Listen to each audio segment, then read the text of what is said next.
I was in seat 1A. Belt clicked. Bag under the seat.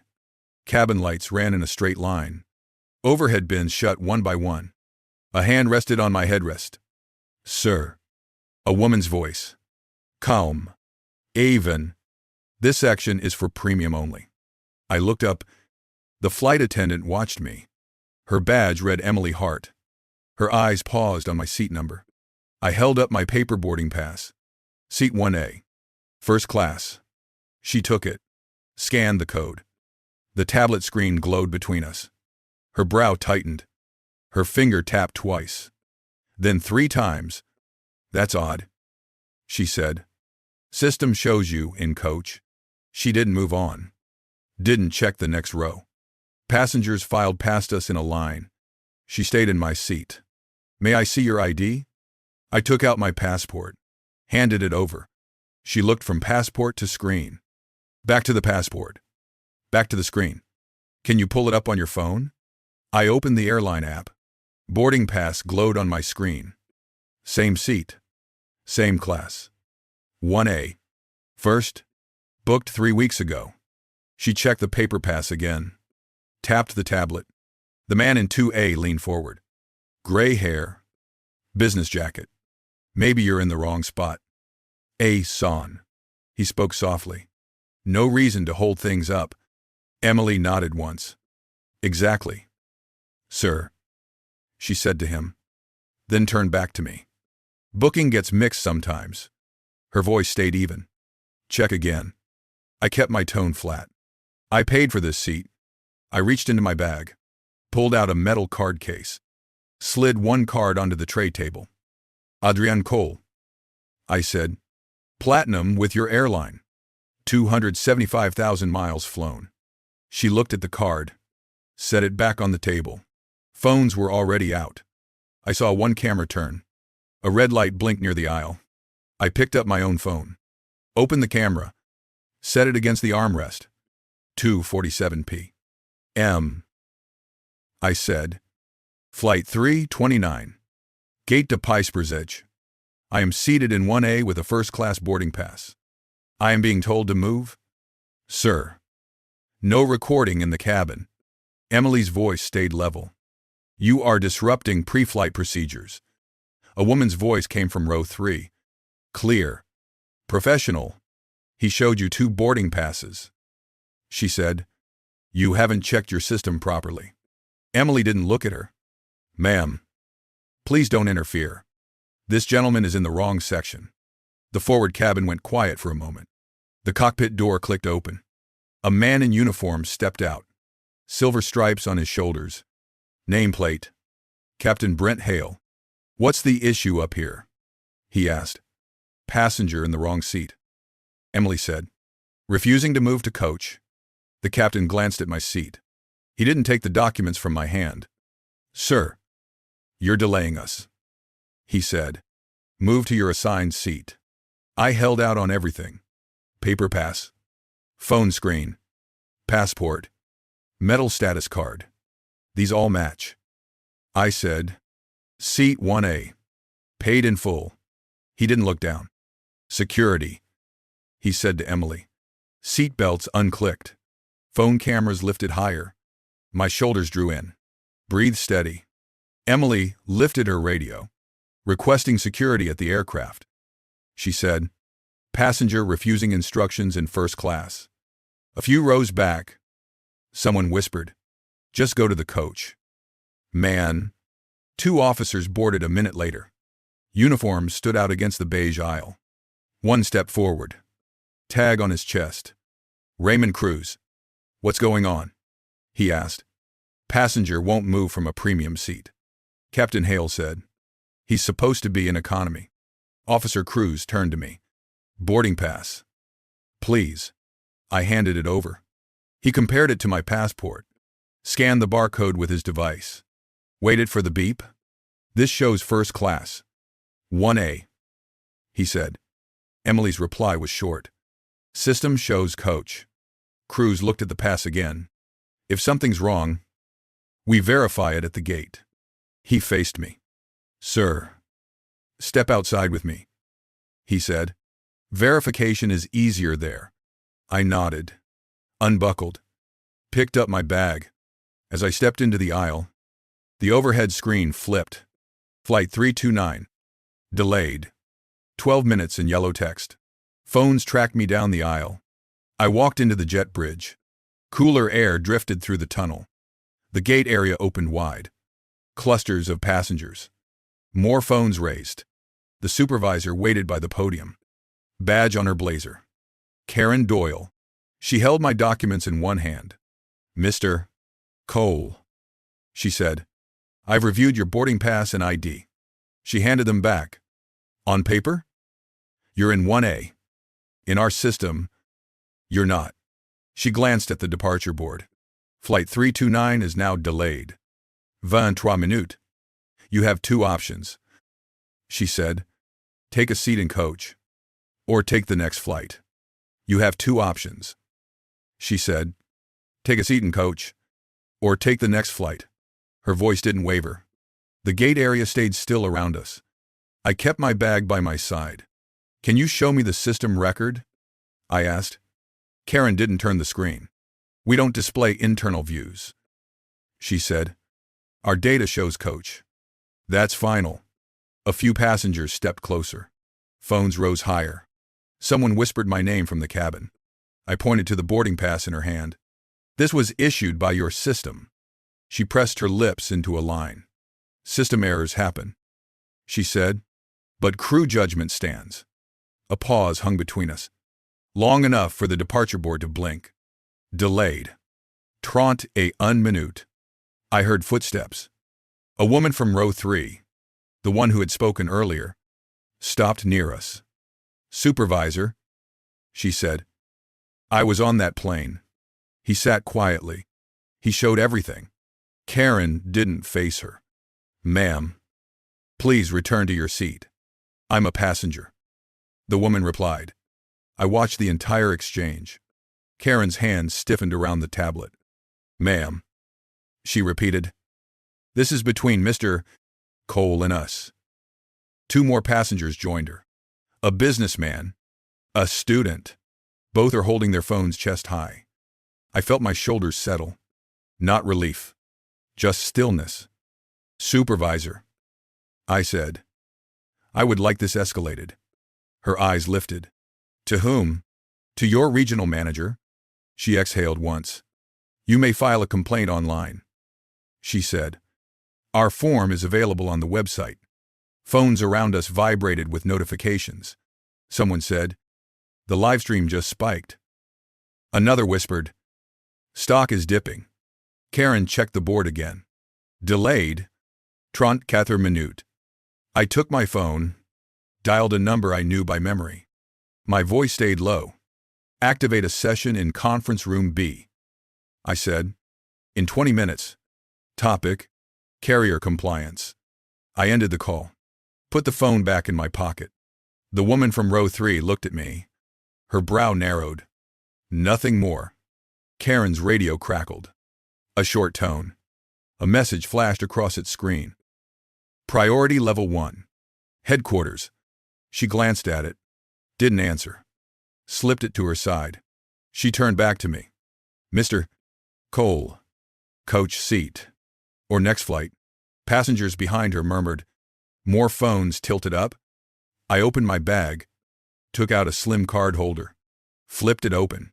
Before I choose, I said, you should see this. I handed her a single card. She read the name. Her grip tightened slightly. Adrian Cole, Chief Executive Officer, Cole Industries. The murmurs rose. Clearer this time. Someone said, wait. What? Another? Is that real? Karen didn't respond. Her eyes moved from the card to the crowd. Then back to me. I kept my tone steady. Your process requires verification before removal. I said. I followed each step. I showed each document. Her radio crackled again. Louder. HQ. Immediate call required. She hesitated. Lifted the radio halfway. Lowered it again. Passengers pressed in. A circle is forming near the podium. The woman from row 3 folded her arms. Supervisor, she said, you need to listen. A new alert flashed on the departure board. Gate hauled. Operational review. A ripple went through the crowd. People looked at each other. Then, at Karen. Then at me. My phone buzzed. A message on the screen. Conference room B is ready. Board assembled. I looked at Karen. If headquarters is calling, I said, you should take the call. She swallowed once. Press the radio. Supervisor Doyle here. A sharp voice came through, clear enough for nearby passengers to hear. Connect me to Mr. Cole. Now, the circle around us tightened. 30 faces are watching. Several streams are running live. Karen held out the radio with both hands. The air didn't move. Even the children near the window stopped speaking. Mr. Cole, the voice said. This is Eleanor Briggs, CEO of the airline. The gate fell silent. Please confirm, she continued, that you were removed from your paid seat. I raised the radio. Yes, I said. I was. Another pause. Only the sound of someone's phone buzzing. Stay where you are, she said. We're resolving this now. The call ended. Karen lowered her hand. Passengers stared at the podium. The board updated again. Flight 329. Temporarily suspended. I set my bag beside me. The circle around us held its breath. The system had stopped. All eyes were on what would break next. The system had stopped. All eyes were on what would break next. Karen kept the radio in her hand. Passengers stayed in a tight ring. Phones framed the space around us. My screen lit again. A message from my team. Board ready. Connection stable. I nodded once. Raise the radio. Patch me through, I said. A tone clicked. Then the voice returned. Steady. Precise. This is Eleanor Briggs, she said. We need clarity. Now, passengers press closer. Not speaking. Only recording. Mr. Cole, she continued. Describe what happened. I kept my voice low. I presented my boarding pass. It wasn't checked against the system properly. I was asked to move without verification. A soft rustle moved through the crowd, but no one interrupted. Supervisor Doyle, Briggs said. Confirm. Karen glanced at me. Then, the passengers. Then down at her shoes. Her voice came out thin. Verification was incomplete. Briggs responded immediately. Understood. Switch to conference channel. Another tone sounded. The radio crackled. Then a new sound. Multiple voices joined at once. A boardroom. A long table. Papers sliding. Keys tapping. Mr. Cole, Briggs said. You're connected to leadership. A brief silence followed. No hesitation. Just alignment. Proceed, she said. I looked around the gate. At the screens. At the cameras. At the delay counter. Frozen in yellow. Your system broke a sequence, I said. Seat verification. ID match. Ticket class. All 3 steps were skipped. Someone near the podium whispered, He's listing procedures. The mic picked it up. Board members heard it. Briggs spoke again. List corrective actions. Her tone wasn't urgent. It was procedural, measured. The sound of a system adjusting itself. I pulled a document from my bag, held it beside the radio. Part 1, I said. Immediate crew review. Emily and Captain Hale were brought forward. Not by force. Just summoned by name. They stood a few feet from the crowd. Phones turned toward them. No one spoke. Part 2. I continued. Compliance training. 6 hours. Mandatory. Someone behind me murmured, That's fast. Another quick crackle. A board member's voice. Approved. Passengers murmured. A controlled stir. Part 3. I said. Anonymous reporting. External review. 72 hours to deploy. Approved. Briggs said. Part 4. I said. Public statement acknowledging the procedural failure. A short pause. Then, approved. The air shifted. Not emotionally. Operationally, like gates unlocking in sequence. And Part 5. I said. Real-time monitoring for boarding discrepancies. Another board voice answered. Approved. Passers-by stepped closer to hear. The circle tightened. Karen held the radio near her chest. Her hands were trembling now. Not fear. Responsibility. A shift in weight. Supervisor. Briggs said. You will coordinate implementation? Yes. Ma'am. Quiet. Flat. Accepting. A small beep sounded overhead. Screens updated. Flight 329. Under review. Standby. Passengers stayed in place. Crew stepped beside me. Spoke low. Your seat is ready when boarding resumes. I nodded. But I wasn't finished. I lifted the radio one last time. One more note. I said. This is about more than me. It's about consistency. When procedures break, trust breaks. The boardroom stayed silent. Listening. Mr. Cole. Briggs said. You will receive the updated compliance schedule within 2 hours. Thank you. The call ended. The radio lowered. The gate held still. Then, a tone overhead. Boarding paused. Crew change. Passengers exhaled softly. Movement returned in small waves. Emily was escorted away. No scene. No raised voices. Just a quiet exit. Captain Hale followed. A supervisor shadowed him down the jet bridge. Karen began giving instructions. Reassign crew. Refresh cabin. Reopen manifest. Her voice is steady now. Procedural. Officer crew stepped back. Dana too. Their role is complete. A new crew arrived. Fresh uniforms. Neutral expressions. No comments about the incident. A gate agent approached me. Mr. Cole, she said. You may reboard. I picked up my bag. Walked toward the jet bridge. Passengers stepped aside. Not out of awe, out of clarity. They had seen every step. Inside the cabin. Seat 1A waited. Headrest. Straight. Tray folded. I sat. Fastened the belt. Hands still. The woman from row 3 leaned forward.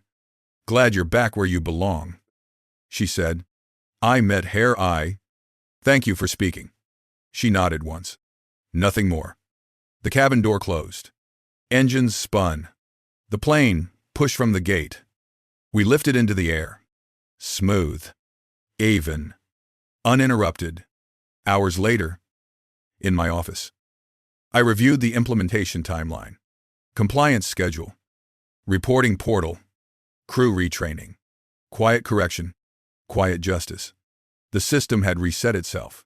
Not perfectly, but deliberately, and for the next passenger, the one without witnesses, or title, or leverage. A corrected path now waited. A path built not on apologies, but on the procedure, and on record. If you want more stories like this, stories where systems fail, and systems get fixed, comment your thoughts. Share this episode, and subscribe to Black CEO Tales, so these lessons reach the people who need them most.